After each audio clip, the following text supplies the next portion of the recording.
All right, it's your boy Eno at your service again. I want to bring up about sports, parenting, coaching, etc. This is my fourth year coaching flag football for my son. He's playing tackle football already. He's going to his freshman year of high school this coming summer of 2024, and I want to put him in flag football just to give him a little um, more reps, I guess you could say. More reps. I know flag football is a non-contact sport, but it still helps him with his catching abilities, his speed, his quickness. The coaches were talking about have him be a tight end on offense and a safety on defense. I said, wow, we could play flag football then, and we could practice your route running and your ball hawking abilities and everything on defense. So I said, let's play flag football, son. He was like, okay, daddy. Any football, he doesn't care if it's flag football, 707, tackle, any football he's interested in. So I said, okay, let's do that. Chances of injuries are way, way lower. So I said, this will kind of help you prepare for tackle football. So this is my second time coaching him. Now, 3 straight seasons, this boy has, with his wide receiver abilities, his catching abilities, and me working with him over and over again weekly, he gets to flag football in the 3 straight seasons because flag football picks I guess they randomly pick teams. Sometimes it doesn't seem like that because I think that you can, if you got friends and family, you can recommend or ask to be, to play with them. But 3 straight seasons because the flag football program that we go to is probably about 22 to 25 minutes from our house. So he doesn't really know anybody around that area. So we just sign up and they'll put us on any team. And I honestly say 3 straight seasons, he has played for like the worst teams. And he clearly was the best on our team. And the reason being, he never had a quarterback.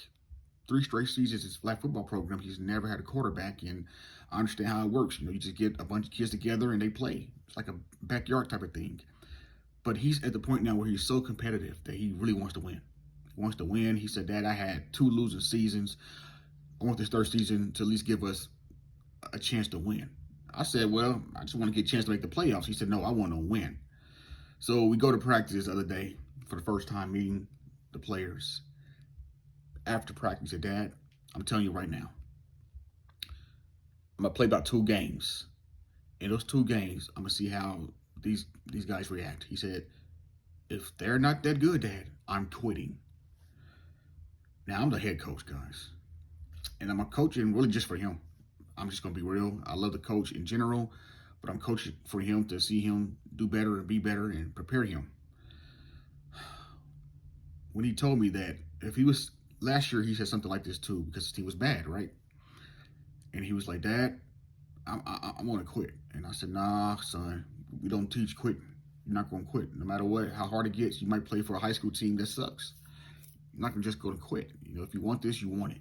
If you start it, you're going to finish it no matter what. I don't care what it is, unless it's dangerous to your life or something like that. So I said, if you start it, you got to finish it, man. All right. This year, though, my mind is different. I don't know if I'm being a bad parent or a bad coach, but when he said it to me this year, he said, Daddy, I'm going to play 2 games. Then after that, if this team is not that good, I'm quitting because I want to win. And I said, wow, you know what? I said, for the first time, son, I'm not gonna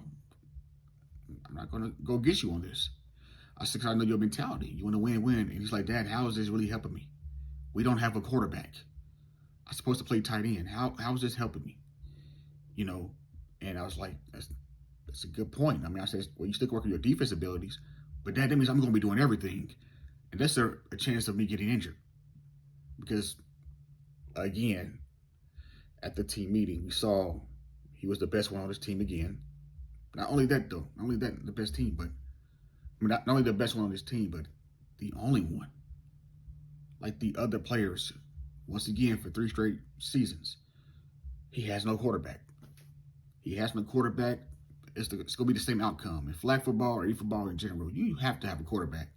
You have to have somebody know how to throw the ball accurate and throw it deep and short and command the offense and all that. he doesn't have a quarterback again. So it's like the same thing 3 straight years in a row. So that's the negative part about flag football. If you don't know someone, if you just sign on just to play, you're risking on getting on a very, very bad team. And that's happened to him 3 straight seasons. So I told him, I said, look, son, if you do this, if you quit, I said, play after your second game, and you say, Dad, I said, give me that look. I know that look, son. When you give me that look after the game, you need to bring your team together. I said, first, before you even quit, I said, starting of the second game, right? Doing practice, you need to tell them, hey, guys, if y'all don't play hard, because I'm playing hard, if y'all don't play hard and try to get better and be better, this game, I'm done. This will be my last game, and I'm quitting.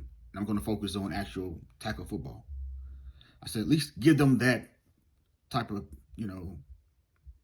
affirmation, you know what I mean? And just let them know. Hopefully they'll play harder. While you saying that, since you are the best. So hopefully they'll play harder if you tell them that. Because they know if you leave, then they're really going to be bad. Normally that will happen. Kids, be like, oh man, guys, you got to play better. He's threatening to leave. Because you're really there for your benefit, but at the same time, you're trying to win. And if you know in the back of your mind, I have no chance of winning with this team. We have 8 players, 5 rookies, 5 first-time players with 8. I look at the other teams. They have 8, 9 players. I mean, all guys, all look like 5'8", 5'9", 5'10". These are 13 to 14-year-olds. My son is probably the second tallest on this team. He's like 5'8", 5'8 and a half. The other guy's like 5'10", but he's like 5'10", 245 pounds. Flag football, everybody has to move. There's no blocking. There's no linemen. You have to move and catch. Out the 8 players, 5 are rookies, first-timers. I said, son, man, I don't know if we're going to even get to the playoffs with 5 rookies. And it's not that. It's just the 5 rookies that we have they're new. They're new. It's like they never played football ever.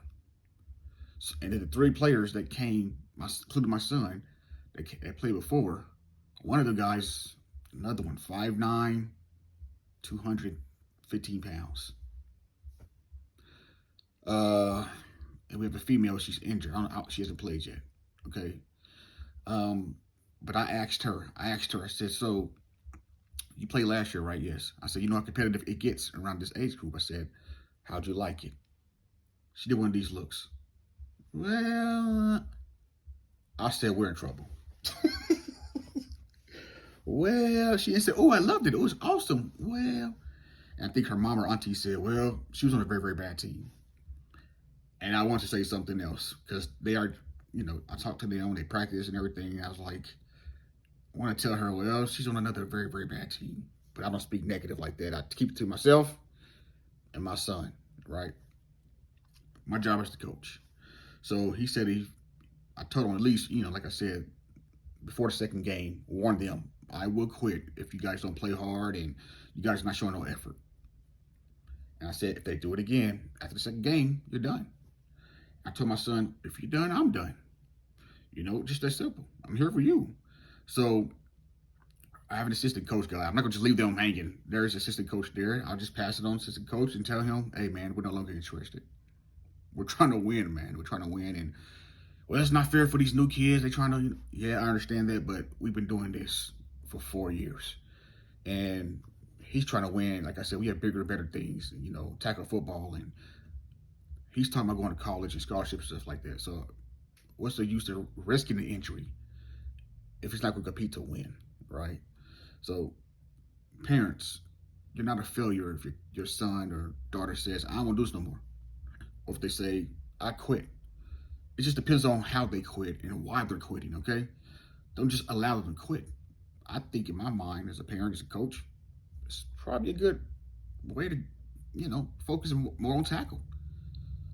Focus more on other things than playing flag football if it's not going to help them. So, just think about that, guys, all right? I just kind of want to vent and say something like that to the 4 people who are going to listen to this or watch this.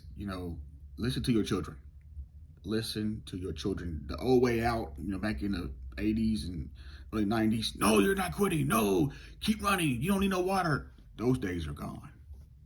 Those days are gone. These kids know what they want. Give them what they want, right? But at the same time, give them ultimatum too. And they have a great reason of why they're doing what they're doing, okay? So just a note between parents, coaches, especially if you got a kid that's in sports, listen to what they're saying, okay? All right? Because